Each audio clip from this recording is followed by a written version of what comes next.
It is now 6:30 and we will start the city council meeting for tonight. Let's call the order. Sorry, I wasn't prepared to lead this today. So we'll start with citizen comment requests need to be turned in prior to the start of our meeting to determine if 5 minutes per speaker needs to be reduced in order for all requests to be heard. The blue speaker request cards can be found in the vestibule and turned into our city clerk. So citizens who requested to address the council will be called in the appropriate time to make your comments. So roll call, please. Thank you, Deputy Mayor Martinez. Councilmember Eck. Councilmember Skog. Councilmember Fancher. Present. Councilmember Madewell. Present. Councilmember Schwartz. Present. And Deputy Mayor Martinez. Present. Absent, can we get okay. We need a motion to excuse Mayor Myers for tonight's meeting, please. Second. I have a motion and a second. All those in favor, say aye. Aye. Aye. All those opposed, say nay. Any abstentions? All right. Next order of business is Pledge of Allegiance, and Councilmember Judy Madewell will be leading us for that.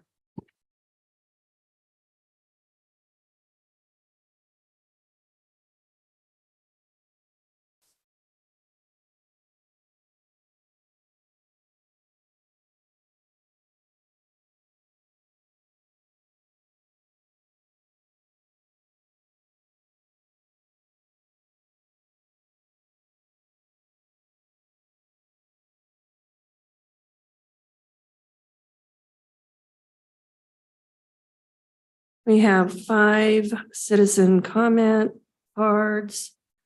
And I don't see that any of this is attached to any agenda item, so I will go ahead and put this after we approve the agenda tonight. Does any council member wish to move a consent agenda item to a business item for individual discussion and vote to or make other modifications for tonight's agenda? David, Councilmember David? Yes, thank you. We had a meeting this afternoon, 3 of us that were part of this finance meeting, and we come to find out that there are 2 wells, well number 20 and well number 34, that have new water that we greatly need for the city. So Dave Skog and I were talking about the fact that it would be a really nice idea because our engineer, Mr. Law, has so much on his plate, no amount of business on his plate. Evan would like to see if it's possible we either find a consultant or hire someone temporarily, long-term, totally bird dog these 2 wells. This is well 20 and well 34. I think that's all we need to say. Any other members have anything to add to that? To Councilmember Scott? Very sensitive tonight. Yeah, the water obviously is an issue, and it seems like we said that we've been told that well 20 is real close to being turned on, and well 34 needs some more attention, but is also close. But we just need to do whatever it takes to facilitate the office work, to just stick with that and get them turned on. Seems like timetables for some of these things go on and on and on. And as a council, I'd like to see that we do whatever we can do to help city staff and supply them with the funds and the people that they need to just get on these projects and get them turned on.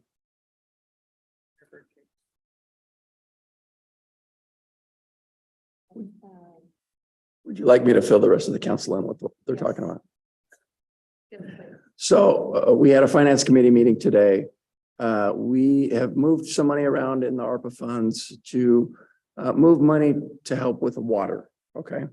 We've identified just over $3 million in moving money around that we could dedicate to water resources, whether that is completion of well 34, whether that is getting well 20 online, but there is some money there.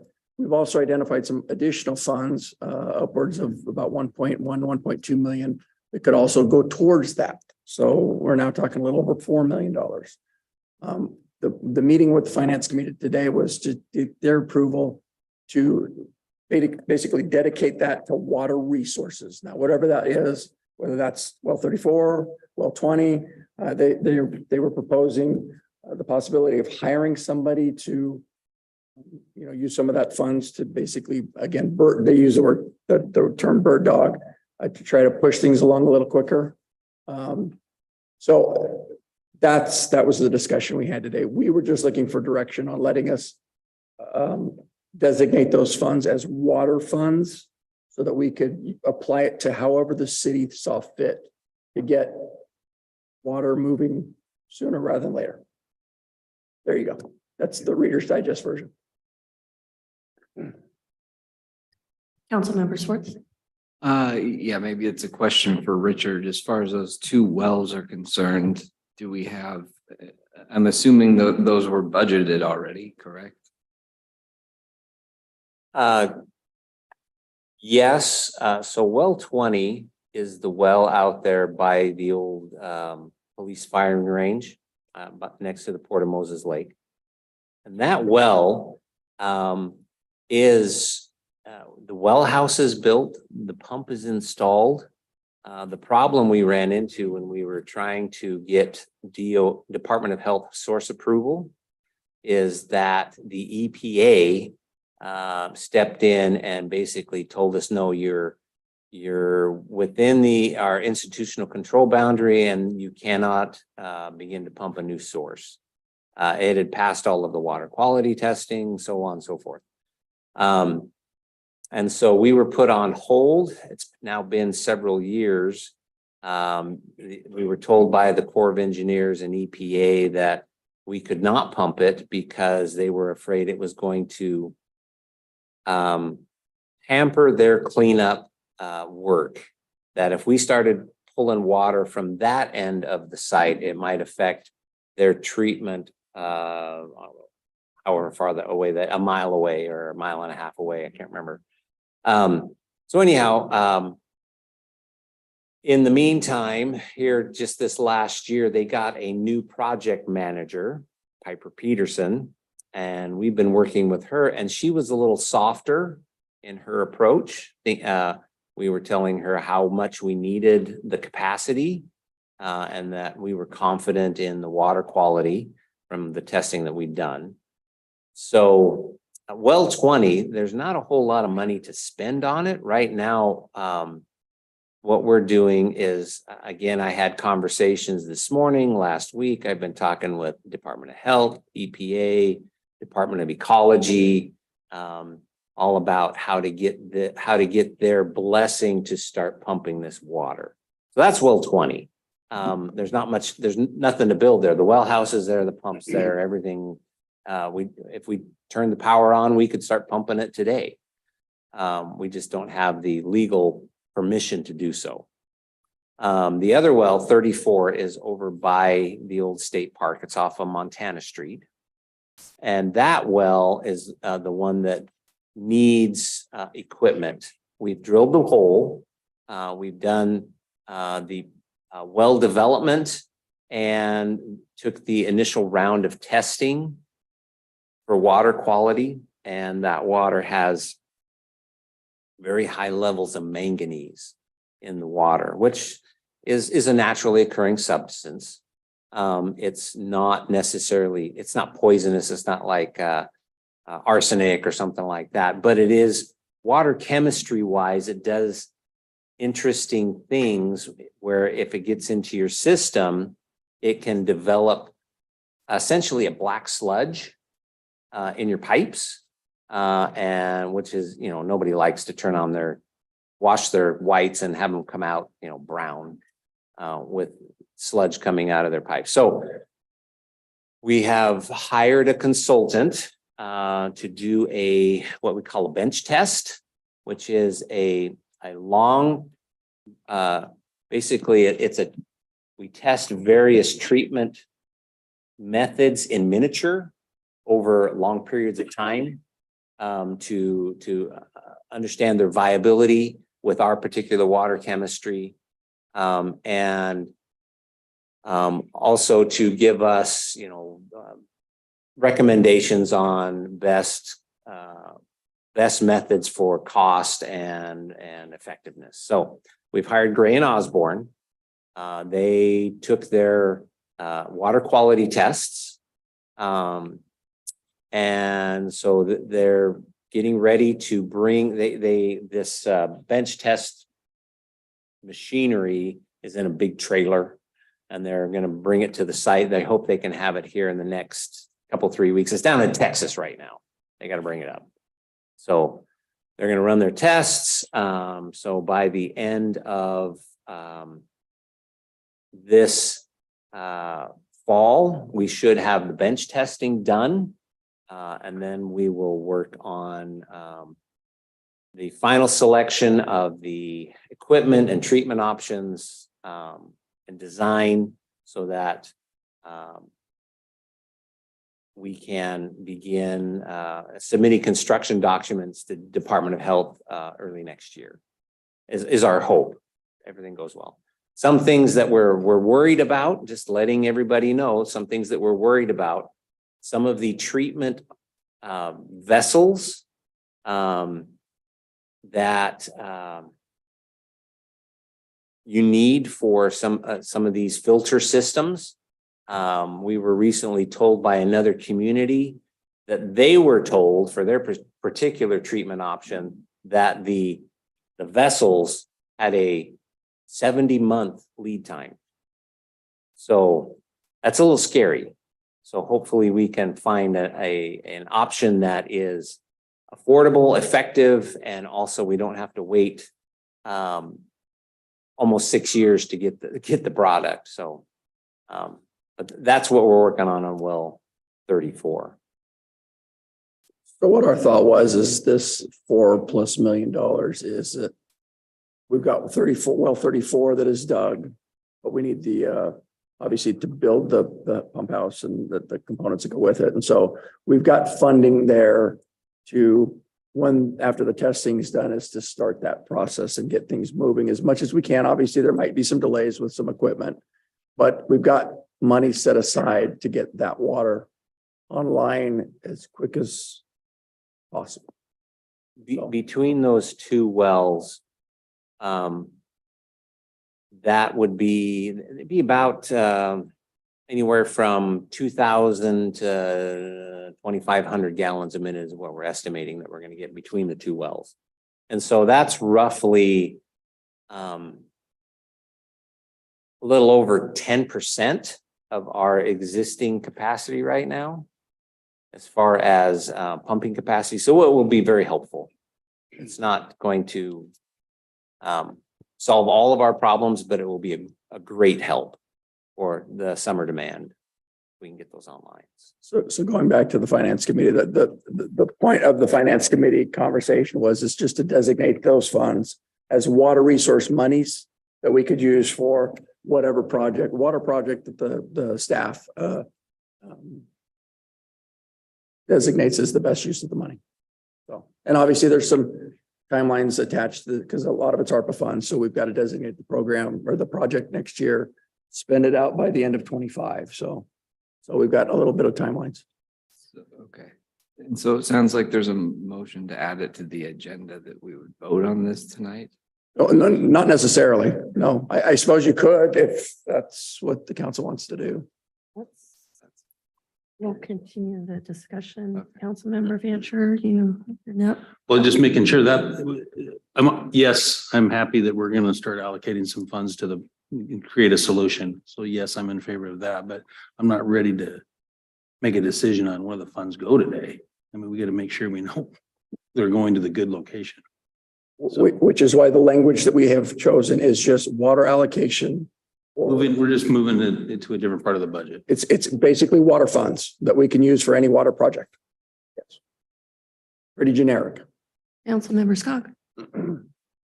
I think what we want to make clear is that we don't want these projects to go on for, months.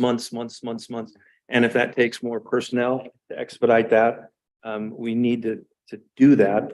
And we need to be somebody's fly in their ointment or something to them that we don't just get, well, I'll get back to you. Here's another email. You didn't. So somebody who's going to be, I emailed you yesterday. And if that takes a person to do that, because, that's hard when you're doing all the other things, but we have to get somebody in that staff area to go, this is what I'm going to do. I will bug people until they say yes. So here's what I guess I would have proposed is next Okay. meeting I can bring back and again, designate it to water. We can talk internally and find out what the best course of action for using those funds and getting quicker responses to what we're looking for, or quicker outcomes, I guess, to what we're looking for. I have a question maybe for Richard and for you, Kevin. If we were to hire a full-time public works director, would that help facilitate, a little more focus on this? Oh, believe me, we're focused as Right, much as we can be. right, as much as you can be. Yeah, Because you you know, have other stuff. there's, we still have to run the rest of Mhm. public works in the city as well. To have, to be able to get a public works director, and to take some of those duties that they would normally be dealing with are getting passed around, divvied up among other individuals in order to keep things flowing. So that it would be helpful to have another project. I don't know if you'd call it a project engineer, project manager or something, we have lots of work to do. We've got road maintenance, we've got, all kinds of projects that we're working on constantly. To have somebody, right now, we do have Mark Beaulieu he deals more with our water projects, specifically water and sewer. If we were able to get another engineer or another project manager that we could focus solely on water and put the other one on sewer and storm, that could be helpful. It's a hard market. We've, in the last couple of times we've tried to hire engineers, it's a tough market to find engineers. But it would be very helpful if we could. And I would add, I would be reluctant to necessarily hire a new employee because we're talking about one-time kind of ARPA dollars. However, going out to like a consultant or a contract employee to help through some of this, we obviously could look at that and use some of the funds for that. But if we're talking about hiring, then we're talking about wages, benefits, and long-term where we've got money just for kind of some short-term time. So next meeting, bring something back as far as kind of a little bit of a plan. Well, and I assume we're gonna try to wrap some of this into our last MLED meeting where we talked solely about water, trying to get some heads together. Or actually, I think we moved it to the coalition. We're not, the MLED is now part of the coalition. So yeah. Councilmember Scott. Just one last comment. I think there are millions and millions of dollars involved in projects going around, and they all seem to need water. And those will be critical for us in the city to do, that really needs to take a priority. We're just out at 12 today, and I'm sure they're going to use water doing what they're doing. And Mosaic Industries needs water. That it just has to be something that we don't want to save $100,000 on a person for whatever and drop the ball on hundreds of millions of dollars worth of production and job creation. And that's why I think we just have to say that's a real big priority. And just to clarify for the public, we have an opening for a public works director. It's not like we would be creating a position for this. It's an unfilled position. So if we fill it, hopefully there'll be another person to help with that. So So, I don't think the agenda ever got approved. right. Yeah. So, we will move forward with, approval of the agenda. Do I have a motion? I so move. I have a motion and a second. All those in favor? Aye. Aye. Any opposed? Any abstention? Let's move forward to citizen communication. The council invites citizen comments to hear from the public on matters before the council or relevant to the council's business. The council values free expression of all points of view as an important democratic value in this community. Each speaker is allowed a maximum of 5 minutes. If others have already expressed your views, you may simply indicate that you agree with the previous speaker. The council expects respect for those who have positions with which one may disagree. So debate or interactive discussions are strictly prohibited. Please refrain from applause after each speaker and only address your comments to the council and not to staff or the audience. Council may request staff research comments received for potential future action. Please take private conversations outside. When you are called to speak, please begin with stating your name and city of residence for the record. Not in any particular order. I've got Victor Lombardi.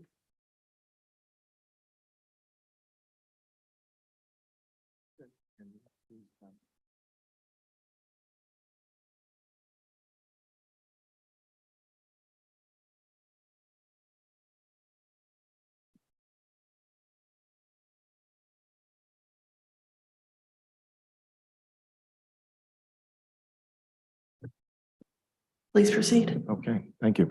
Victor Lombardi, Moses Lake. So today, talking a little bit about graffiti. On the first page that the council is looking at, there are 3 clips from articles over the last 3 years. What is underlined are what we use. I'm part of a group called Socrates, and we do predictive analysis. It's called predictive linguistics. And so on the first one, it says more reports.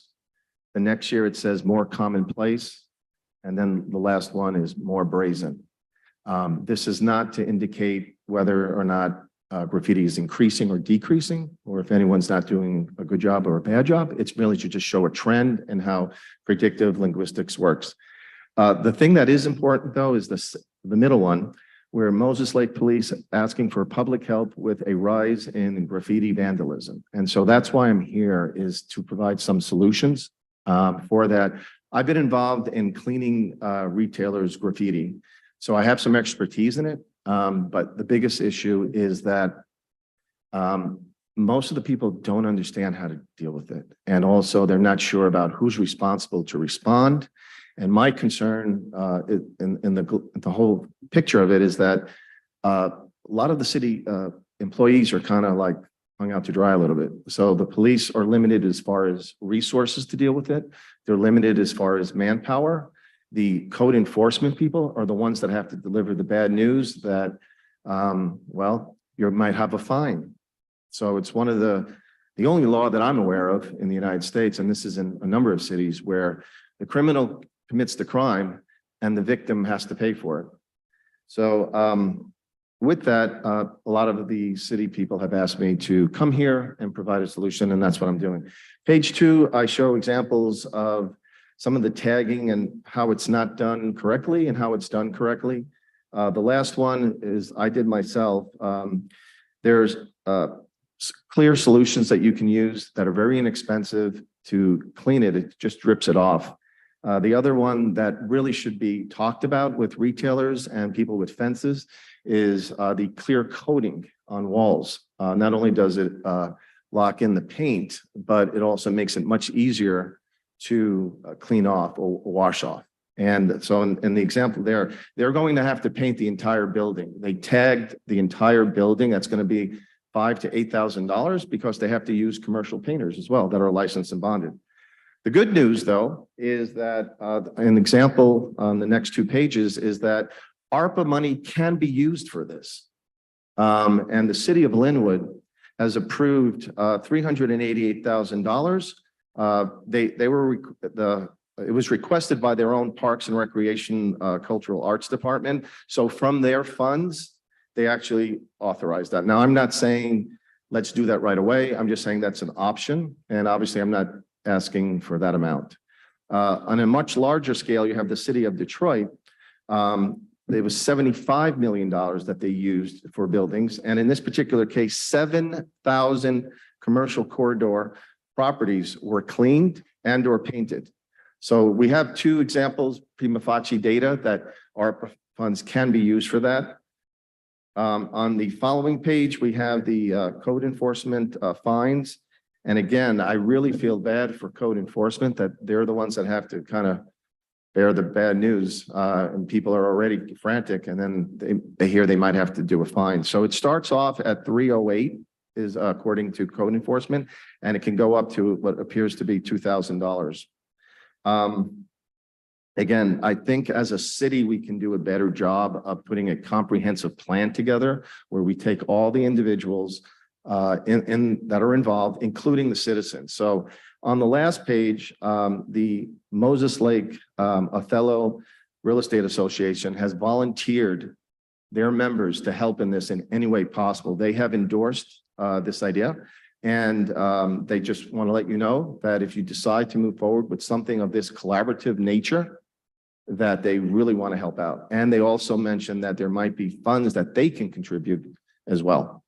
So that's pretty much it. Any questions from the council?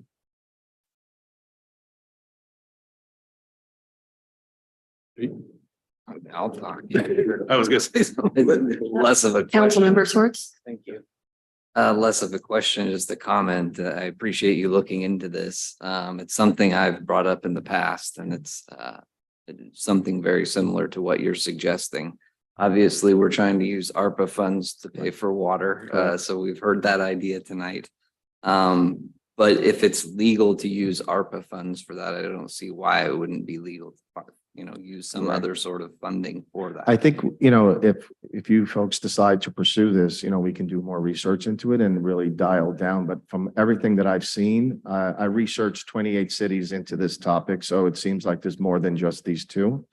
The other thing that I'm really concerned about from a predictive linguistic standpoint, and that's why I actually really wanted to push this forward, is that it talks about not only graffiti increasing, but it talks about the violence that's going with it. And you saw what happened here just on these three examples. So I don't know what leads to it in the predictive linguistics. It doesn't give you an exact date of when things are going to happen. It does give you a time period, right? But it does seem like this is what's happening. Yeah. Is this sort of in line with the broken windows policing philosophy? It could be. Yeah. Councilmember Fancher? I was just gonna make the same comment. We've talked a little bit about this, and this is another place that I think we need to be creative. And then also the education piece to make sure that people do definitely understand the process and why the process. And it is unfortunate. That's, Dustin and I have talked about it. It's the victim is the one that. Yeah, has to it's pay. really That's tough. Unfortunate. So if we can figure out a way to collaborate, I think it's something we should look into.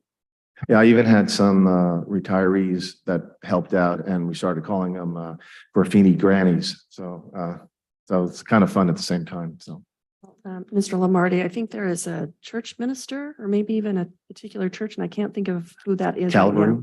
That has been going around and Okay. doing some of that work already. If you could let me know when you find it in the future, that'd be great. Thank you. Okay, thank you. Oh, Councilmember Meadwell. Sorry, Judy. No, I think that's the church's Light of Larson out on the base, Oh, I okay, think. okay, Thank you. terrific. Okay. Thank All you. right, thank you very much.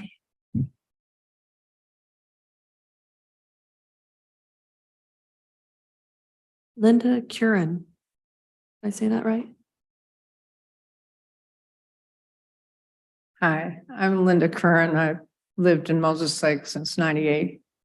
And I'm in the Village Park manufactured home park. So it's a little different community.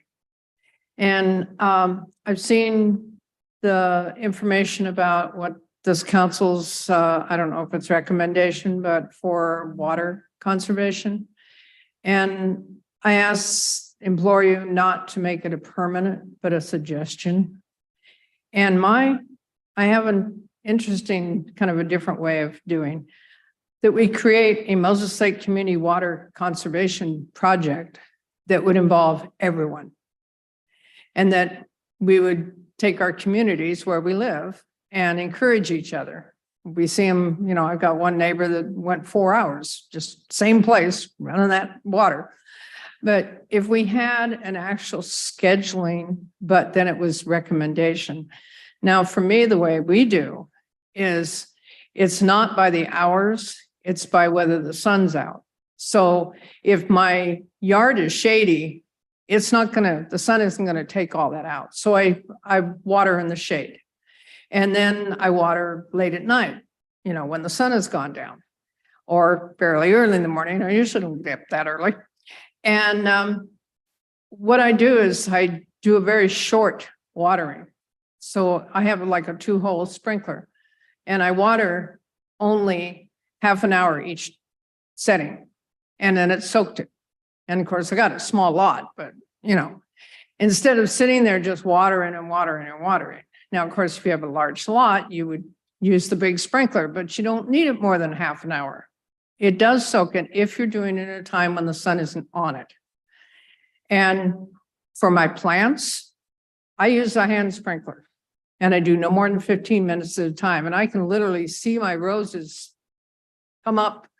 Oh, thanks. And they actually have more smell too. You can smell that moisture going into them. And so I'm not running my water all the time. And so that's my suggestion. Also, you know, the common person out here doesn't really know what you're doing with the wells. So when you're doing your investigation of the wells, could you let the residents know, okay, certain wells, and of course, not a number, just where the well is, so we get an idea, because I know by us, you're re-drilling. And so we would know, you know, okay, this well has got a problem, this well doesn't. And then we know that, yes, we all have to conserve water, but we would be more particular if one area was very low. And if we could put out flyers, I'd even help with it to get out the word to the people in the community. This is what we need. If you don't help, we're not going to have the water we need. You know, use it that way so that we encourage each other. And turn off the water by Sinkyu Square. That doesn't need to be running. I go in there and I'm looking at that schedule and I'm thinking, and yet they're running the water next to the post office. I'm sorry. Even if it's recycled, it's giving the wrong idea. So shut it off until we get where we don't have to conserve water so much. So my question is, will you think about it? Okay, thank you. Do you have any other questions of me? I have, Doug, if you don't mind, since we actually talked about Sinkyu Square as well. Yeah, Sinkyu Square is like a swimming pool. It is recirculated water, so it is not constantly flowing from that into the ground. It goes back into a vault and is recirculated around and around and around. Does it have a little bit of a makeup water? Yes, but it is not the city wasting water, just dripping it down a drain. Just so we're clear on that. Thank you. And I was thinking if we put on a flyer, this one of the suggestions would 20 minutes at the most for a shower. Don't take the baths. That takes a lot of water. I mean, you figure by the time you've taken the bath, and then you got to clean the bath, and you know, you're using a lot more water. Run your dishwasher and your washing machine, run them full. Don't, you know, just because it's convenient. And maybe run them in the evening, you know, when people are sleeping, so you're not using as much water, just like they recommend for electricity. So that's mine. Okay. Thank you. Councilmember Swartz. Yeah, I just wanted to thank you for your comments and something you said in particular, I took note of, and that's the part about notifying the public about what's going on with our infrastructure. And that's also something I think Mark and I have discussed at length, a frustration of ours that so much of our time notifying the public has been spent on the conservation measures. But, you know, a large part of the problem is the infrastructure here. It's not that there isn't water available in the Columbia Basin. And so we're a growing city. And so if you add 500 homes, you have to add 500 homes worth of water and everything else. And so that's really what it is we're dealing with. And so to your comments about this being temporary, by all means, that's my objective. And as you can see, these wells are close to completion and we hope to continue that trend. So thank you very much for your comments. And to clarify, if you might not have noticed the new ordinance, it does have a sunset clause. So we will be continually looking at that to hopefully retire that ordinance once we have the proper water supply and infrastructure. Thank you. Thank you for your comments. Anyone else? Next up, Robin Fody.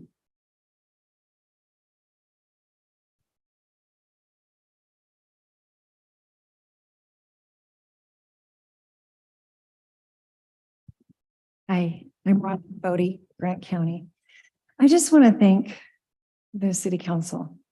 You guys have a hard job right now. It gives of your family, your time, your jobs, everything. And sometimes when we come here, we forget that you guys also are doing this at other times, you know. The thing is you were elected for this position by your constituents because you share the same values. So while we have a lot going on in Grant County, and I understand it's kind of tricky because, okay, there's not very many people here tonight, so less questions. It's not going to take as much time. Get rid of the people. I mean, I know all the comments can take a long time at night, right? It's exhausting, and dealing with the public is exhausting. But this is where we come to learn and hear and understand just a snippet. We don't even get to understand very much of what you guys are dealing with, really.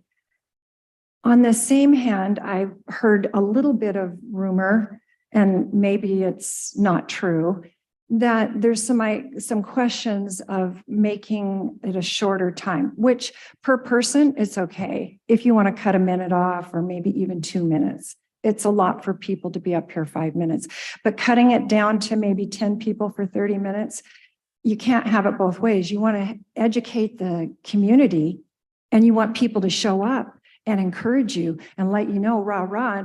So far, they've been shut down. You don't want any clapping. You don't want any sound. You don't want anything like that. People are showing enthusiasm, often for you. It's not just for what people are saying out here. So I would encourage you to rethink. I'm not sure whose idea or if it's just a rumor, but cutting it down. People now may not come to the meetings as often during the summer, but this is such a valuable and important venue here for everybody, for you guys to get the word out and for people who are listening here and watching it at home to understand really what's going on. So taking it to 30 minutes, I don't know, that would be 10 people maybe. Leaving it open and then just eliminating the time a little bit so you keep getting people involved in the community. So far, what these people have already said is very encouraging, and it brings up some good education. And listening to the water issues tonight, these are all really important for everybody, but we're not going to get that unless people get to give their opinion or ask questions. And if you close that down, it's almost like what's happening in today's society, and that is dissenting opinion is not wanted. So we're going to find ways to quiet it down. So anyway, but you're greatly appreciated in Grant County and all that you're doing, really. Thank you.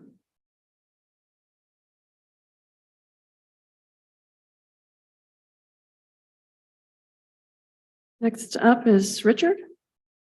Yep. Richards is what you, yeah, but all you have is Richards. Sorry. For the record, Kevin Richards, Moses Lake, Grant County. I just wanted to come up and kind of give a update for the homeless situation. I've met with the ad hoc committee a couple times. I understand there's a meeting today that I wasn't invited to, but in general, it seems like it's progressing. I have finished a couple leases, one for the 4 acres if you chose to do that, or one for the 2 acres as you currently have it at the same price as you've been getting it. So I think we're getting some good progress as regards to that. Additionally, as I think some of you may know, I've reached out to the county. They have a potentially $500,000 to $1 million in benefits that need to be applied for in July. They're opening that category of grant for you to apply for this purpose. So I really encourage that take place so that money isn't lost. And then lastly, I spoke with a lobbyist that works on the Washington State Legislature side, and he also thinks that there'll be some funds available for this issue as well. So a lot of encouragement, a lot of encouraging things progressing forward, and I hope to get things resolved here shortly. So thank you.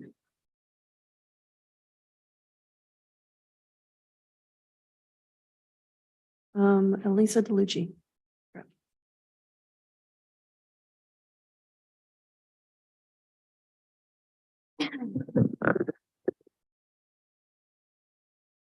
Sorry, I'm little. I have to just drop. Alicia DeLucci, Lisa from Moses Lake. Good evening, ladies and gentlemen. Kudos, you're doing a great job leading the meeting, so I just had to point that out. Real quick, I think that the LDS also does cleanup of graffiti, just for knowledge and inquiry to check into. With regards to the wells 20 and 34, while we're looking at utilizing some of our funds, we can also look at reimbursement grants that the EPA, Murray's office, at the EYC, and a couple other agencies offer. I highly encourage that so that we can be using our personal funds to reallocate towards things like graffiti per se. Today, during my lunch staff Zoom meeting with Congressman Smith's office, it was brought to my attention that they actually, if you want to contact them, they can get you connected with somebody that can help out with grants, because evidently smaller jurisdiction areas or high areas of like poverty and stuff like that are having a hard time getting the grants, and or they're getting denied because they're not being done correctly. So there's a huge channel that I strongly encourage for you guys to look into. I can't emphasize the, let me see. I can't emphasize enough the importance of designating a spot for our housing insecure for a multiplicity of reasons. For scattered litter all over, for issues of concern of people that are leaving needles that are drug addicted. And if we can get a designated area, then those crimes and that filth, that's not just because of the home housing insecure, but those issues will go down because it will be more in a designated and a centralized area. And then we can also look at enforcing, cleanliness. And I already know that when I had some of the housing insecure, I told them, look, you only get so much money, and we can either spend it cleaning up after you, or there's no reason why you can't be cleaning up after yourself. They all got up and they all started cleaning up the park, even stuff that wasn't their garbage. And one of it even asked for a recycle bin at the sleep center. So, I mean, it's just a matter of connecting with them, and it's important because we're all human beings, and Jesus was homeless. Also tomorrow at 4 o'clock in the ATEC building, all 3 of our 13 district representatives are going to be there. So if you guys want to connect with them, see what's going on a legislative level or whatnot, I highly encourage that. Let's see. And lastly, Today I did send you guys some information with regards to the upcoming World Against Trafficking in Persons Day. That's going to be on July 30th. And that's through the Blue Campaign, through the Department of Homeland Security. And because this is a high trafficking area, I was blessed with the opportunity to extend some free law enforcement training classes. And I sent that over to MLPD and GCSO because if we don't have to pay for it and there's free opportunities, why not? There's a couple other things that I wanted to discuss with you, but time is short and I'll just plan on doing that later. But thanks for letting me be, or thanks for being my alibi for getting out of some of my meetings with NATO today. I appreciate you like super much. Thank you. Does anybody have any questions? Okie dokie. Yeah, if I can help you get connected with anything that I aforestated, please don't hesitate to reach out because there's money out there. And the EYC has a huge, robust funding system for water. So if, like I said, if we don't have to pay for it and we can get it elsewhere, let's do it. Thank you. Thank you.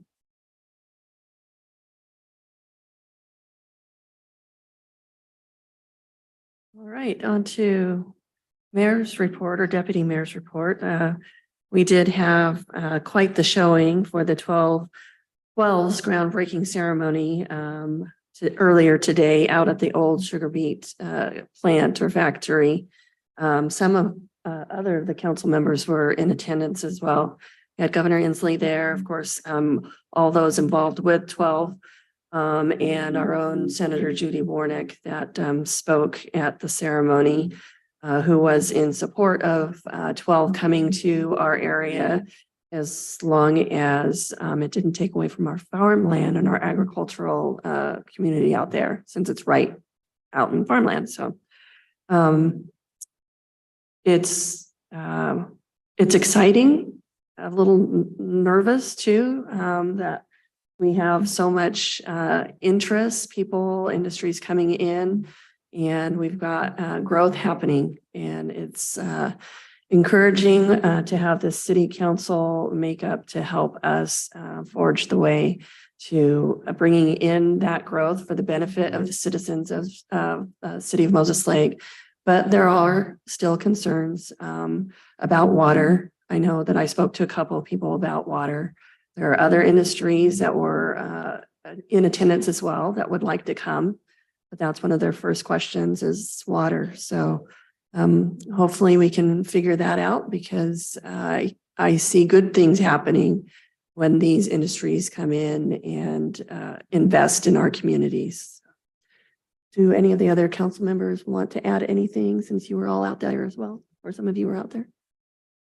Councilmember Eck? So the baseline here for all aviators is they have found a way to transform CO2 to jet fuel. I have no idea how that works. Number 12 is a part of the periodic table, which is where the 12 came from. Literally, they are the first entity in the globe that's going to do this, and they're doing it here in Moses Lake. And supposedly within 6 months, Alaska Jet is going to be operating with their fuel. We have no idea how it's going to happen that fast, but it was a very dynamic presentation today for all of us aviators. That's exciting. Jet A fuel, that's not Jet A. Very interesting. Thank you.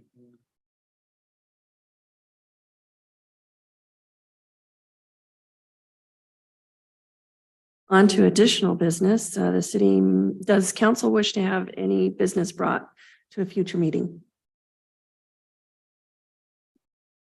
All right, we'll move on to city manager's report. Excuse me. Thank you, Deputy Mayor. I'm going to turn it over to Kirsten Sackett so she can introduce a new employee. Yes, we are very excited to introduce our newest member of the Community Development Department. Can you hear me? Okay. Sorry, just checking to make sure it was working. My bad. Startles us too. Corey, would you like to head to the pulpit? We were talking about how awkward we could possibly make this for him. Yeah, so podium. Pulpit lectern. So Corey joins us as our Development Review Program Manager. And we've kind of revamped the position. It used to be housed in the Municipal Services Department, which is now going to be called Public Works. We brought it over into Community Development, and he'll be doing all of the development review from like the engineering perspective on all the projects that come through our department. It's going to be a huge aid to the planners in getting the projects turned around quicker. So Corey did give me a little bit of information to share, and he's standing there all awkwardly, poor guy. I was like, do you want me to come around? We'll stand here together. But he's got 22 years working in public utilities, and he most recently worked for Cedar River Water and Sewer District for the last 17 years. He's a development and construction manager. He's got his water distribution manager 4 certification, which is a pretty big deal. He qualified to work at the water plant too. He says he very much enjoys working with the public sector, and he's wanted to live in this area for a long time. He's very excited about being a contributing member of our community and bring his experience to the city of Moses Lake. And I'll tell you what, this is week 3 for him, and he just jumped right in, started reviewing projects, then met with the staff that were covering the position, and pretty much they're like, you're spot on already. So very little training is having to be done. So this is wonderful for us. On a personal level, he said he has a passion for archery, especially backcountry bow hunting for elk. And he says his greatest accomplishment in life are his 2 21-year-old twin sons, Jaron and Chase, who continue to make him extremely proud every day. So I don't know if you wanted to add anything else, Corey. I think he covered it pretty much, yeah. So my name is Corey Davison. Thank you all very much for the opportunity. I love it here so far, and looking forward to working here for a long time. So thank you. Thank you, Corey. We're very excited to have you.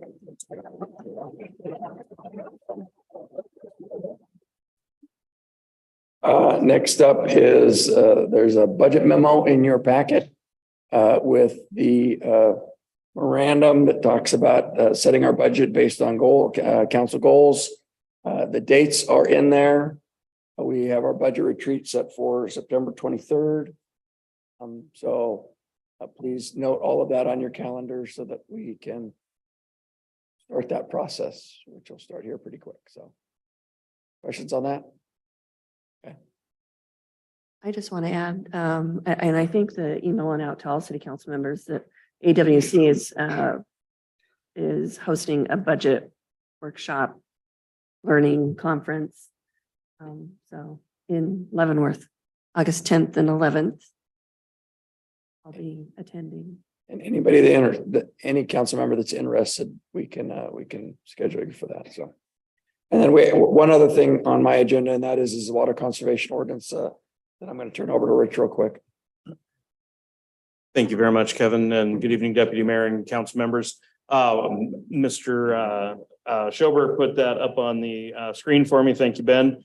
Just wanted to provide council a quick note from the last meeting where you passed the water conservation ordinance and requested some additional wording related to being able for staff to make reasonable efforts to contact the utility holder at the time that the city detects a leak. So what's highlighted on your screen there is the wording that was suggested by Jessica Cole, our utility billing manager for that. As you can see, she has added that city staff will make a reasonable effort to notify the occupant that a leak exists, as well as the utility account holder on record with the utility billing department. And just want to give Jessica a tip of the cap for thinking of that, because as those of you that have been or are renters, oftentimes the account holder is the occupant there's the occupant, and the utility account holder is the landlord or the property owner. So she made sure to expressly put in there that we will make an effort to not only contact the occupant, but also the landlord. So just wanted to share that updated wording for the ordinance with council this evening. And thank you very much. That concludes my report. Yeah, that's all I have for city manager.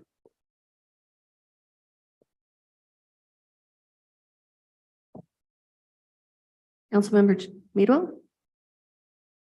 So a lady contacted me about a water bill. Her water bill was really huge. And so I had her call down here.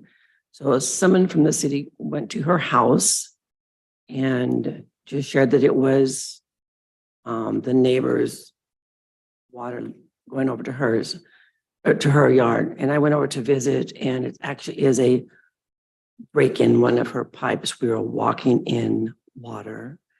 And so she turned that off. So my question is, when she gets this fixed, since city didn't find it, doesn't matter, but will she be able to be reimbursed some of her money? How does that work for, I guess, the general public? There are programs available along that line, council member, and so I would encourage you to just have her contact the utility billing department. She can either come down in person here to the Civic Center or give the utility billing department a call, and they will be more than happy to chat with her, learn the circumstances, and share with her what programs are available. We do have some reimbursement programs available for when leaks are remedied.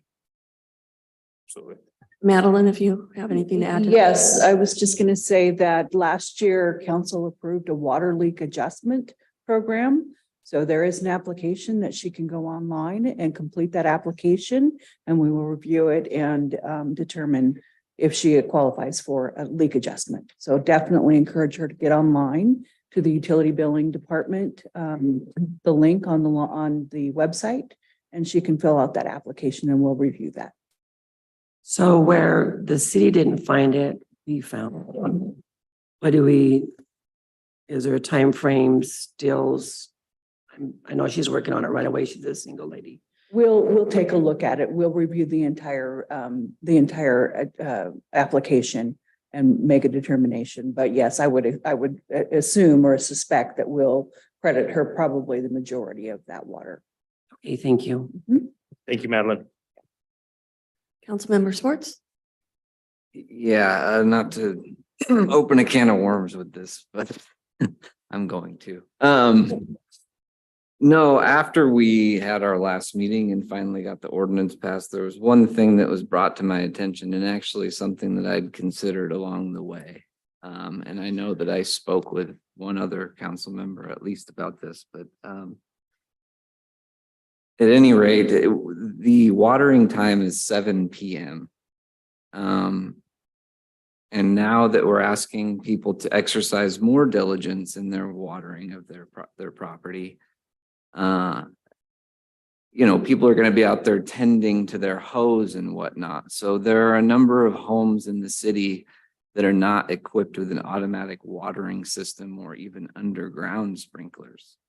And so short of getting some self-propelled sprinkler system or something or sprinkler that would go across the yard, you're left pulling a hose. So for somebody who gets off of work at say 5:30 or 6 in the evening or whatever, and has to start that process, they might not be done moving the hose until 10 or 11 at night. And so that's problematic, or they're going to have to wake up at 5 in the morning to do it or something like this. And so I know that we're not, maybe the verbiage in the code hasn't been, or the ordinance hasn't been set in stone yet, but I believe it has. I would just hope that in those cases where we're observing people who are being diligent and they're out there minding their water and whatnot, that we exercise some confidence. And what I would, Councilmember Schwartz, what I'd say, again, when we had this conversation, we're not in it for the enforcement piece. We're in it just to educate. And I think I would hope that staff would have enough common sense to realize that if they see somebody out there moving hoses at 8 o'clock at night, or at 6 o'clock in the afternoon, trying to get water on their grass, that there would be some, I guess compassion may not be the right word, but understanding. So yes. Yeah, Again. one other comment I will say to this woman's comments earlier, I am definitely cognizant of the fact that my neighbors are watching me. So anyway, hopefully some of this is working to a positive result, but that's all I have. Thanks. Councilmember Scott.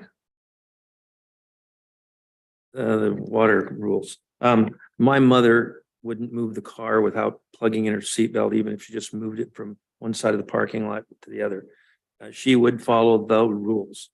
And somehow I think the whole regulation is, unfortunately, there are people who will follow the rules and they will be out there at 10 o'clock at night. And there are other people who won't.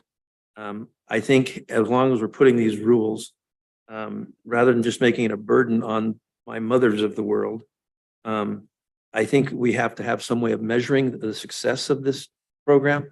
And if it's successful, then, let's tout it and give ourselves an attaboy.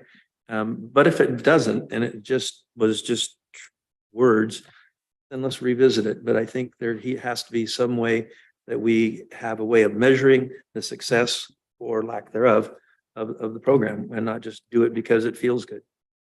I'm And curious to know what Mondays look like once people get used to the idea of not watering on Monday. And staff has made that comment in previous meetings about they're going to keep an eye on things, see what the numbers look like. That's why it's sunsetted, just so that we can kind of keep an eye and see if these conservation efforts are having any sort of an impact on the water usage each day. So yes, staff is obviously going to be monitoring that. This isn't just pass it, move on to the next thing. And, there will be some constant monitoring. So. Councilmember Eck? Yes, and along the line of rules, and what Dustin had to say as well. Is it too late for us to change the time from 7 to 4 o'clock in the afternoon for that reason? I would just ask, can we leave it where it's at right now and just kind of go with it for a little bit? Let's kind of, again, analyze it in a little while and then we'll readjust if we need to. So Scog's mothers and those type are going to do the 7 o'clock and later. So thank you. Councilmember Madewell. So I have a question for city water. Is there any way to put a timer on the parks where we're asking sometimes people to put a timer on their hoses or their water, but is there a possibility of putting timers on our city parks in that so that they can be timed? So some of them already have timers on them. Some of those are already in place. Most of the bigger parks have controls on them where they're on timers and they're controlled by that. Some of them are older systems where our staff has to actually come out, plug in a sprinkler head, twist it and turn it on. So there are some we can, some we can't. Can all of them be done over time? Yes. We're doing our best to get those in line and get those updated so we can do that. Ideally, the dream world would be having an online system where we can control from our phone and just kind of say, oh, look, it's been cooler today or it's raining today. I don't need to water tonight. We can shut off this, this, and this and not water those. We are working towards that and looking at options for that. So just, yes, is it possible? Yes, just like it's possible at home to go to Home Depot and get a little timer box that you put on your faucet outside and you program that to water your lawn for you from 8 to 9, 9 to 10, 10 to 11. You just have to move the sprinkler then. It's possible. The reason why I was commenting is because just hearing comments from people in the city about the parks. So I thought I would ask the question. Thank you.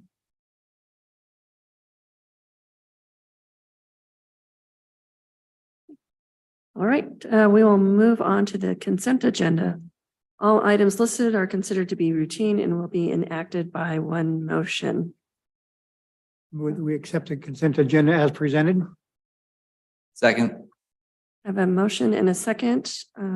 Any discussion? All those in favor? Aye. All those opposed? Any abstentions? All right. Deputy Mayor, could I bring up D now that the consent agenda has been? So the Compass, the food park, you just approved not accepting the bid because of the costs.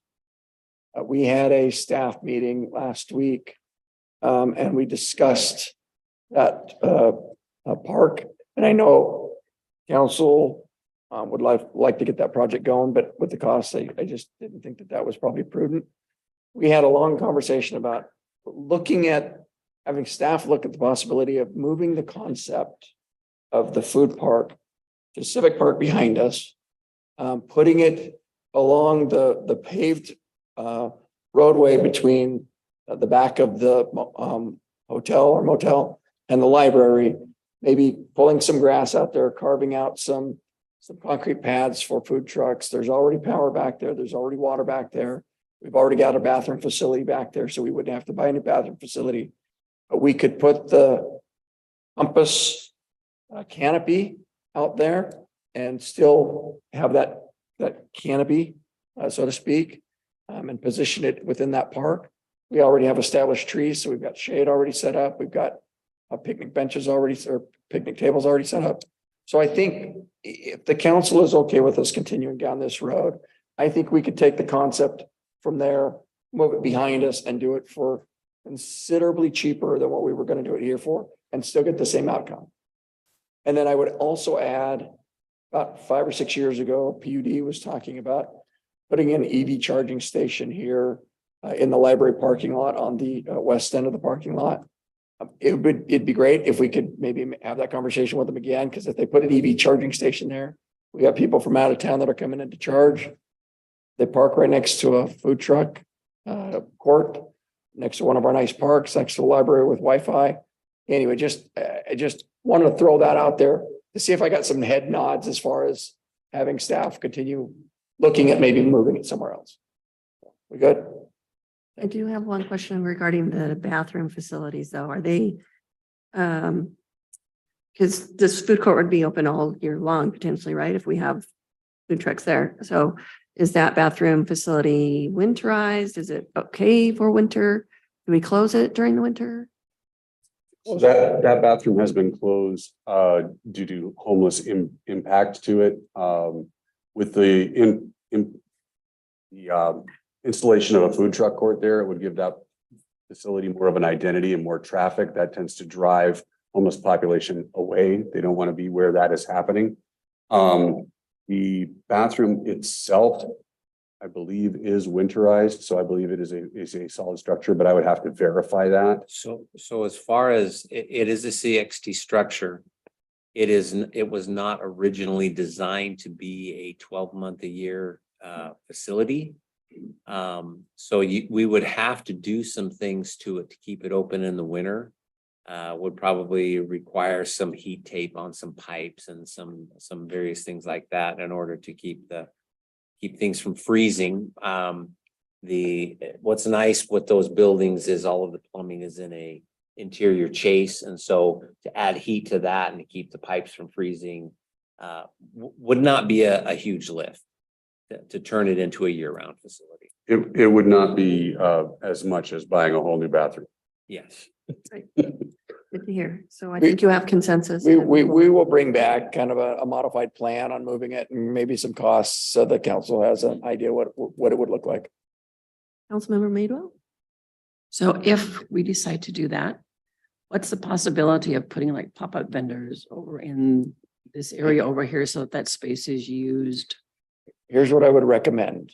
Okay. Is that we have, not necessarily tonight, but we have an exec session to talk about that property and some potential uses for it. Because again, we've got some ideas, but not ideas that I want to put out in public. Thank you. Thank you. Okay, there's no old business scheduled. So we'll move on to new business. Agenda item number 2, to be presented by Kirsten Peterson now. Thank you, council. One moment, if you don't mind, Councilmember Answer. I need to probably recuse myself. One of them is my client. Thank you.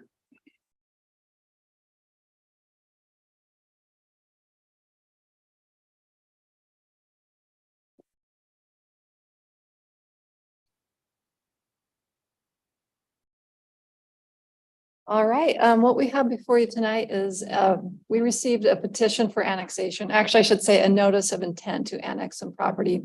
And so tonight we're looking at the first step in that process.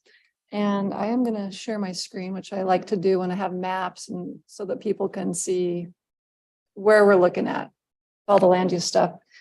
So to begin, I actually kind of want to introduce what has occurred. And first, I'm showing you our city limits map with our urban growth area. So everything in blue is located within the city limits.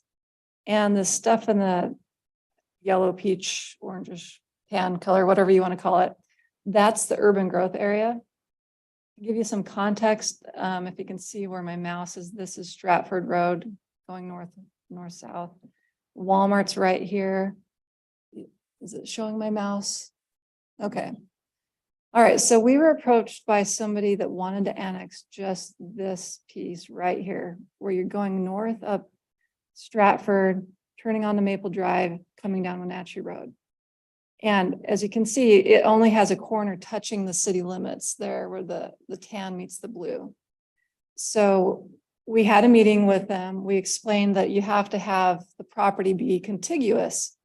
And to initiate the petition, or I'm sorry, the intent to annex, you only need property owner representing 10% of the valuation to sign, but it didn't qualify for being contiguous, I'm sorry, with the city limits. So they actually did approach some of the property owners along this corridor on the west side of Stratford and did obtain some additional signatures. And I'll get into that as I present the report to come back to where they had enough folks interested in participating that we could proceed with the request and bringing it forward to you tonight. So this is simply about initiating a review of an annexation request. So Washington State provides several methods in which land can be annexed into the city's corporate limits. And I've got some information on page 27 of your report that we're looking at. And the most common method is to do the 60% annexation petition method, which is what we're looking at tonight.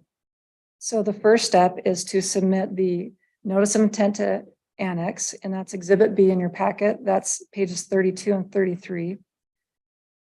This notice must contain the signatures, as I said already, of at least 10% of the property owners within the annexation boundary based on valuation. The next step is to review that request in a public meeting, which we're doing tonight.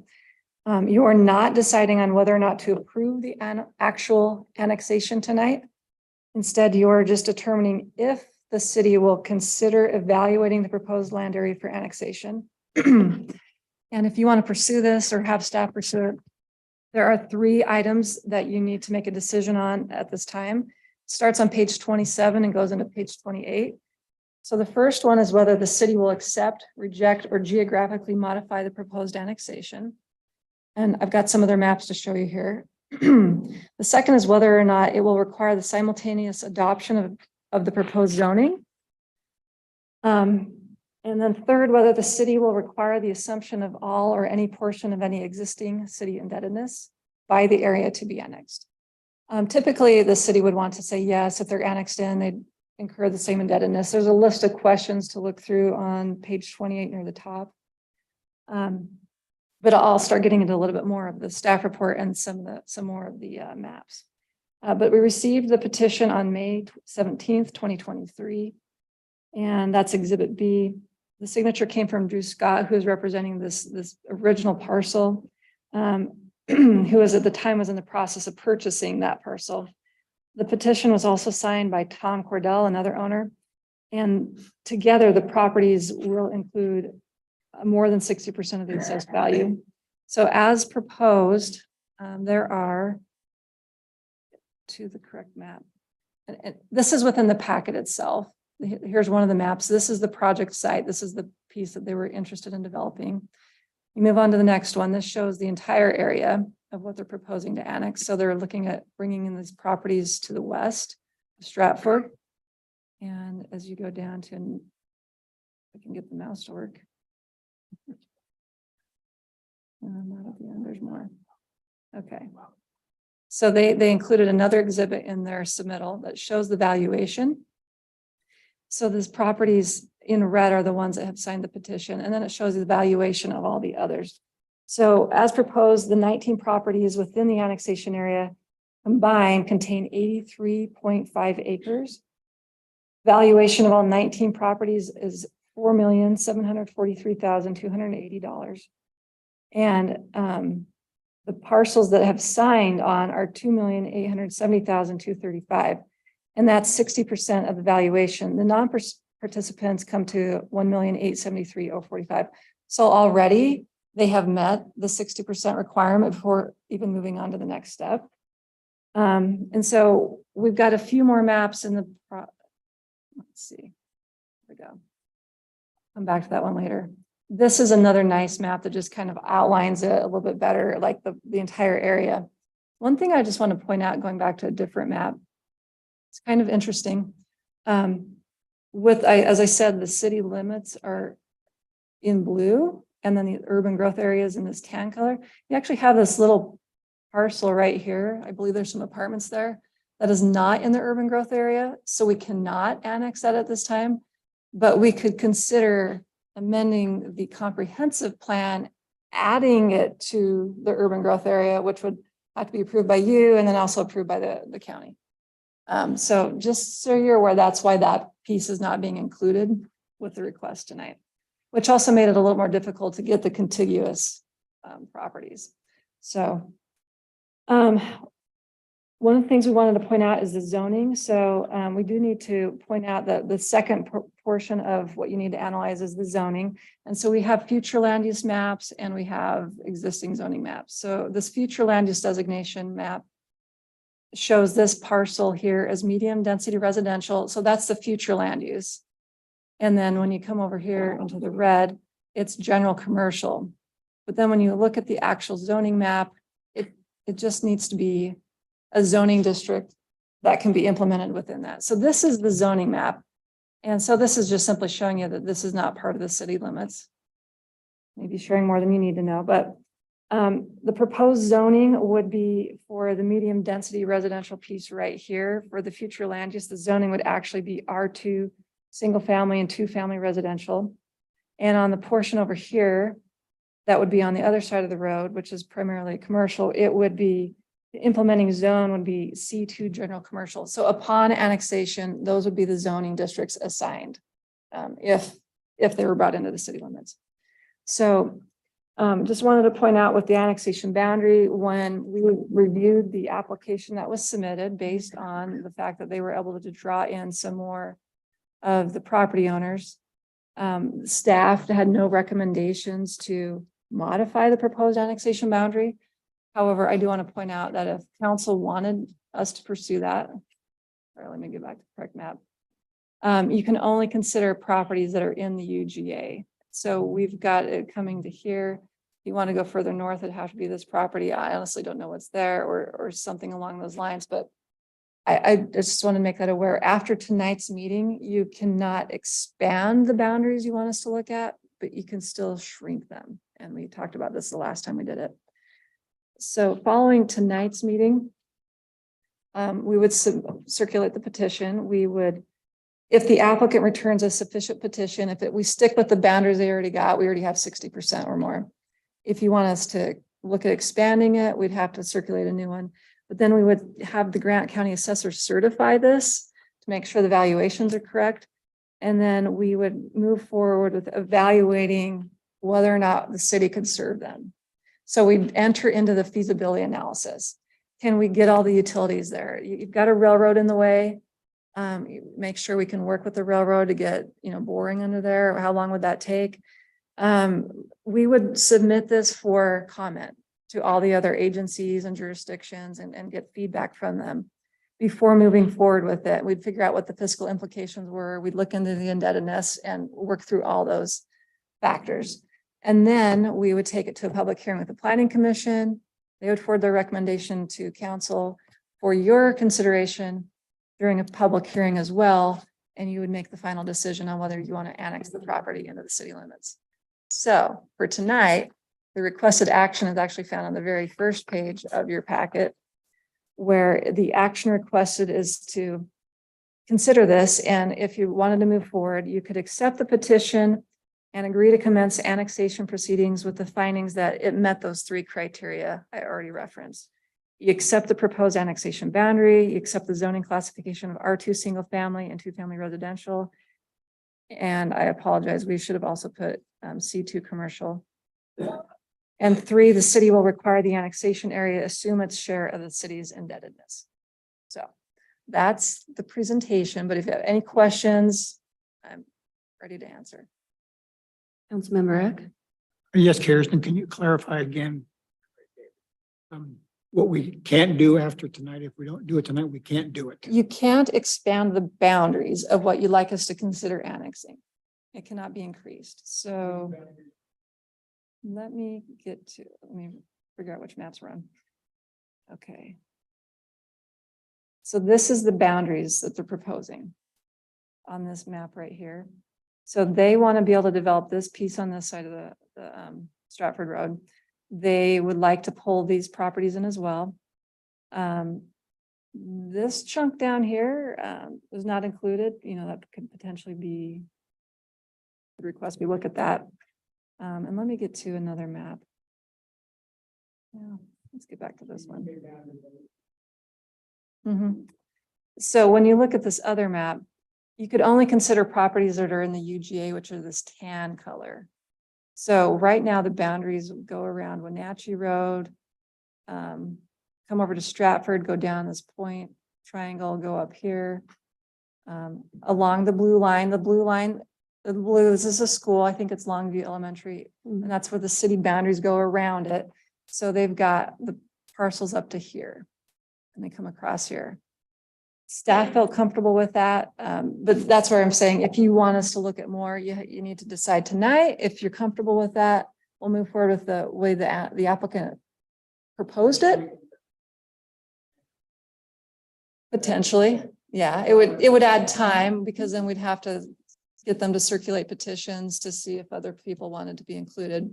The point is just that we can't expand it after tonight with this request. Well, that is a bigger discussion. It could potentially hold up this person's application.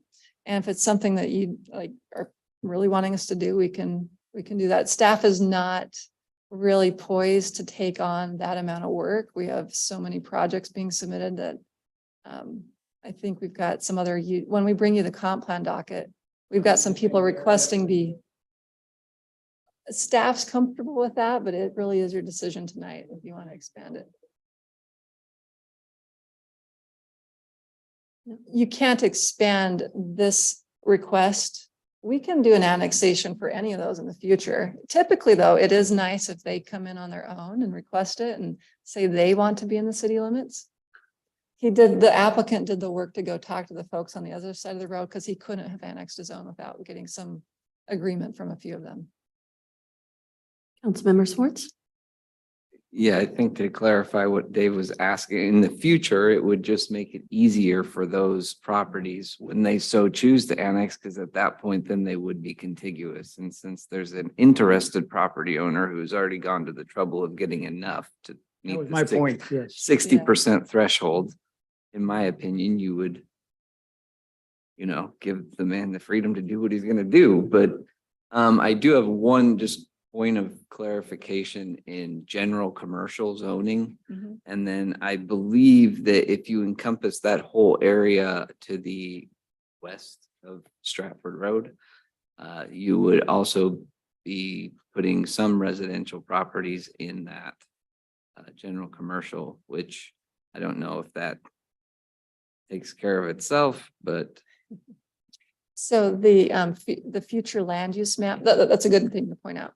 The future land use map gives us that designation, and we can go ahead and when you are surrounded by, you have housing surrounded by those kinds of uses, sometimes you end up with properties that are considered non-conforming within a zoning district. Yeah. I can visit with Catherine a little bit about whether or not we'd want to try to parcel out some of them to have single family zoning I surrounded. think in by this that. case, it's an easy lift because Judy and I were looking at this. I think the majority of those residential properties are down the bottom. So it would square it off, so to speak, to keep that R2 zone there and then general. What we could consider doing is it does need to go along with the implementing future land use designation is look at when we bring you the docket, adding that as an item to change the future land use map itself so that we could give them the appropriate zoning. So when the future land use map was created, likely whoever crafted it wasn't really aware of the exact uses on the property. And we found that in a case, sometimes, like lines are drawn around a large area. It's like mostly industrial, but like, oh, there's a couple houses here and there. And is it the intent to make it to where in the future house goes away, they have to be commercial, or was it that they just overlooked some longstanding uses that are always going to stay there? So we could look at that. And when we bring you the comp plan docket, we could look at that specific property. Okay, I have very little fear that somebody's gonna make those houses go away or something at this point, but just something to bring up, so. No, I mean, if they're all lumped together and they're not interspersed between commercial, it might make sense to change the future land use map there. Okay, because I think on the southwest of, that's all a mobile home park as well, correct? So that would be residential. Over here. The mobile home park is talking, is just to the north of Maple. Okay, thank you. Yeah, you got those, storage units or whatever those long buildings are. Okay, excuse me. On the other side of the road is the mobile home park. Okay, but that is a residential neighborhood to the south of the railroad tracks as well. Yeah, this is all residential down here. So if you're talking about, if there's any homes in here, we can go assess that Mhm. and determine if it'd be appropriate. I mean, the boundary is really the railroad where the designation changed. And I'm not certain if when they made the future land use map, if that was taken into account. But we can look at that as a docketing item if it's problematic. And then also, is that a section of the railroad that will be abandoned as part of the relocation? I think Richard could speak to that. That section of the railroad will be reconstructed. So yes, they will, they'll be reconstructing that section all the way out, essentially to the port, and then it comes back, and then they start rerouting at the just about Wenatchee Road. So just on the other, to the east of this annexation is where they start rerouting. Good questions. Any further questions, discussion? So I'd entertain a motion at this point. I so move to accept the petition and agree to commence annexation proceedings with the following findings: that one, we accept the proposed annexation boundary. We accept the zoning classification as R2 single family and 2-family residential, and that we will require annexation area assume its share of the city's indebtedness. And commercial. Thank you. Yes, thank you. We have a motion and a second. Any further discussion? Right. All those in favor, say aye. All those opposed? Motion passes.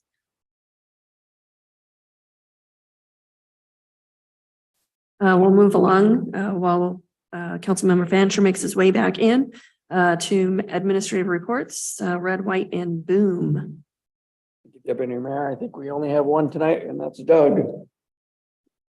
Yeah, I have Red, White, and Boom kind of thank yous to kind of give out. We had a great event on July 1st. I know I saw some of the council members there. I thank you for attending, and I think the community really enjoyed the event. The farmers market and scavenger hunt they had going on at McCosh in the morning, and then we had the open mic and the I know Deputy Mayor Martinez and Mayor Don Myers truly enjoyed the taco contest as judges.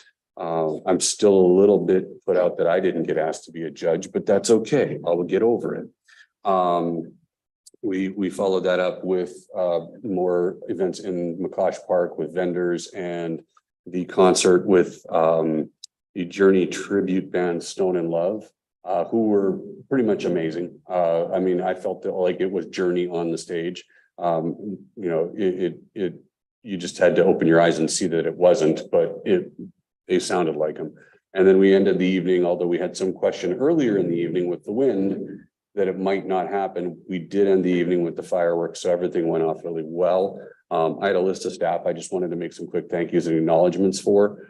First off, Catherine Kennison for putting together agreements and contracts with the property owners of the launch site, getting us all squared away there. With Richard as well. Richard Hebner, Assistant City Manager, did a great job working with us on the committee and getting administration involved in the whole process. Nathan Pate from planning helped us with wetland information and making sure that we didn't do anything wrong when it came down to the launch site because there is a wetland there. Let me make sure I'm not missing anybody so far. Lynn Lynch sat on our committee and did all our publicity for us. Stephen Kinzer worked with all the vendors. Terry Hoynes sat on the committee with us and put together with our mobile recreation unit. The ambulance came out. The mobile recreation ambulance, dispatched to your recreation emergency in the park. They came out with games for the kids in the evening. Who did I miss? Bill Ockett and his parks maintenance crew for prepping the park, keeping it clean during the event, getting us power where we needed it. Scott Alsbrook and Brian Baltzall were our launch crew at the site. They did all of the launching of the fireworks. Dave Sands and his group were at the park, making sure that we were good, making sure that we were safe. Brett and his crew helped us with a burn at the site to make sure that we were safe there as well. My understanding from Brett was that the site was so well mowed and so well burned that we had just a couple little fires, no larger fires that they had to actually respond to. And finally, the biggest thank you I think goes out to the person who headed up our committee, Dolly Boyd, our museum superintendent. She did an amazing job running the committee. So I wanted to thank everybody for doing that. I think it was a great event. And if that amount of attendance at a concert in our park is any indicator, we need to continue our process with concerts in the park. So I wanted to thank all of them. So I appreciate all of them. Thank you. The only other thing I had, I wanted to bring to council's attention, you should have received an invitation to this already, but I'm going to reiterate it. Maple Grove Park, the city accepted last council meeting, and there will be a park dedication celebration for Maple Grove Park at the park, which is at Maple and Grape. And it is a great little park. It's a wonderful little neighborhood park. That park dedication is going to be on July 20th. That is a Thursday at 11:30 a.m. And I've been asked to issue an invitation to council for a speaker from the city to speak on the city's behalf, potentially Mayor Myers or Deputy Mayor Martinez. We would be requesting a speaker. But that's Thursday, July 20th at 11:30 a.m. at Maple Grove Park. Thank you. Thank you. I just want to reiterate a little bit about Red, White, and Boom. I think it was just the right size for the community. So we didn't get overwhelmed with all sorts of activities, and it seemed like a very wholesome, family-centered, oriented day. So I appreciate everybody that was involved in doing that. Thank you. All right, on to council committee reports. Council member Swartz. I don't really have anything. I was in attendance today at the groundbreaking for 12 as well, and that's very exciting as we were discussing earlier. It's great to see the industrial growth continue here, and I did hear some concerns about water, but I also did hear some very positive comments as far as the construction teams interfacing with the city. So I commend you, Ms. Peterson, on that. They feel like you guys have accommodated them very well through the process. So that was encouraging to hear. Thank you. Councilmember Madewell. I don't have anything. Councilmember Fancher. Two things. One, the Moses Lake Economic Development Committee meeting did meet, and that's when we got to the point where we started talking about water, and also a power summit, which I did see a follow-up from Annette working on that too. Those two large issues of trying to come together as a group and come up with some good solutions. So that's great. And then the other thing on the Maple Grove thing, just so you know, there will also be food. They usually do a giveaway to, I think it's the Boys and Girls Club this time also, as the dedication. So it'll be a fun event.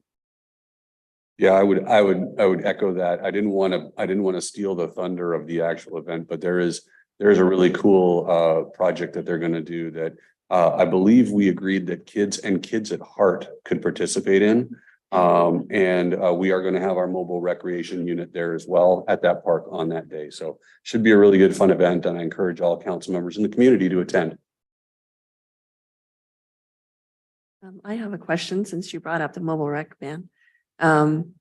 Is there a location out in that area, or will we be able to do that in that park?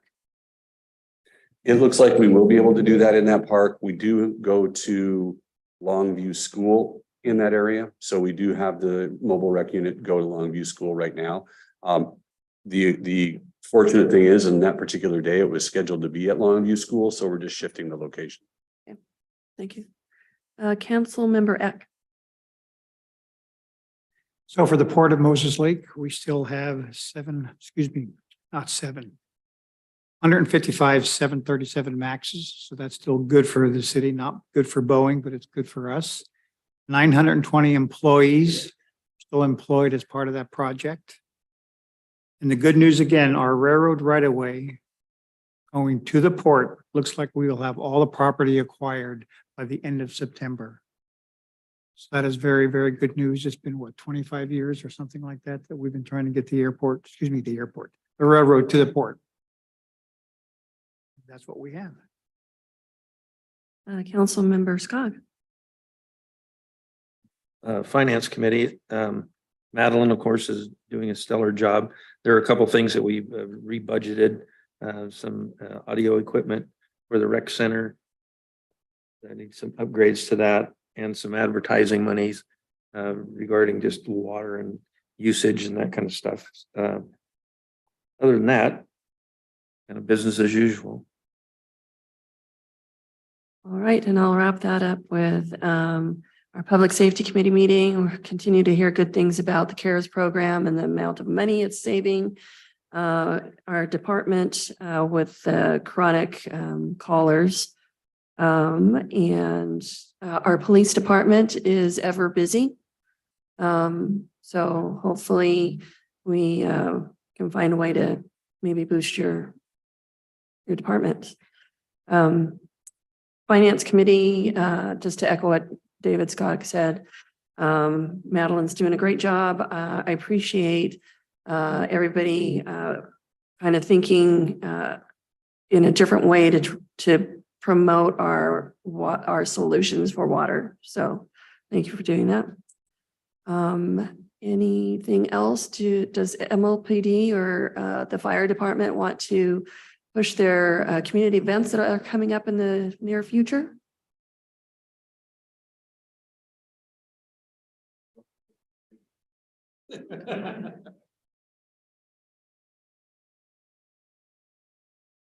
Okay, can you hear me? I don't want to hit it. Okay. I kind of miss the Oliver North ones where you have to pull it to your mouth and deny everything. But we actually do have a couple coming up. We have National Night Out, which will be August 1st over in McCosh. And then we will be partaking in Faith and Blue again this year. We may change it up a little bit and actually have a couple of activities. And that's October 6th through the 9th, I believe. So we'll probably hit the 6th and the 7th. So those are coming up. I think those are the two main ones for us. And we will be participating in National Night Out with the police department. And we're continuing our project through the summer with the life jackets and rewarding good behavior for children that are wearing life jackets. As we see them out on the lake, we stop and give them like a coupon for a treat, just to recognize that good behavior. And the crews were out yesterday restocking some of the life jacket stations at the parks with life jackets that we received in a grant in conjunction with the Sheriff's Department. And then if anybody is in need of a life jacket for their kid or grandchildren, they can contact the fire department to receive one? Yes. All right, thank you. So on a national night out, Dave, you're gonna be in Dump Tank, right?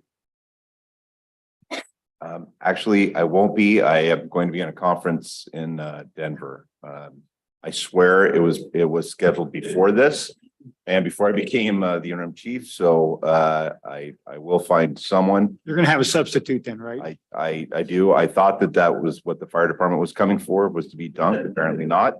But we'll find someone, maybe a trooper or something. I know that Washington State Patrol approached us today about becoming more involved in the community events. So so either a fireman or a trooper, I think the same. It'll be okay.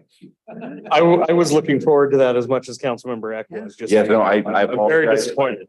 I swear, you know, I think I've only made two of them. I'm usually on vacation, so. But I believe Doug, the Parks and Rec Director, just volunteered. To be in the I was just saying we could put a dunk tank outside tomorrow and you could sit in it tomorrow. Very busy, Doug. Thank you. All right. I'll be hitting the ATM on the way to work. Well, on that fun note, we have conducted our business for this meeting. Our next regular council meeting is July 25th. And we are adjourned for the night. Thank you.